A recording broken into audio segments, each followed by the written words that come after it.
হ্যাঁ হ্যাঁ, ড্রেস দেখে তো বুঝতেই পারছো যে হীরা মান্ডি ইন্সপায়ার্ড লুকের শ্যুট ছিল। আর মডেল ডেফিনেটলি ছিল নীলাঞ্জনা, সবাই তোমরা চেনো। তো ফরএভার 52 থেকে আমাকে পাঠানো হয়েছিল প্রোডাক্ট, আর সেটারই একটা প্রমোশনাল শ্যুট ছিল। পুরো শ্যুটে কি কি হয়েছে না হয়েছে, কিভাবে শ্যুট হয়েছে, সমস্তটাই কিন্তু আমি অলরেডি আপলোড করেছি বড় ভিডিওতে। ইউজার নেমের নিচে আমি লিঙ্ক দিয়ে দিলাম, অবশ্যই কিন্তু তোমরা চেক আউট করো। এদিকে তোমরা তো জানোই যে নীলাঞ্জনার সাথে আমার একটা আলাদাই কমফোর্ট জোন আছে। তাই এই লুকটা যখন ঠিক করেছিলাম যে করব, তখন ও ছাড়া মাথাতে কিন্তু আর কারুর কথাই আসেনি। তো যেমন ভাবা তেমন কাজ।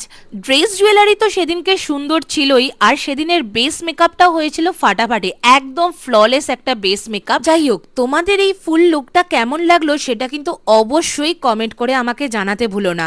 আর আমাদের নেক্সট প্রফেশনাল মেকআপ ক্লাস কিন্তু শুরু হচ্ছে 8 জুন থেকে। তোমরা যারা ভাবছো যে এই ব্যাচে অ্যাডমিশন নেবে, ঝটপট স্ক্রিনে দেওয়া নাম্বারে কন্ট্যাক্ট করতে পারো ডিটেলসের জন্য।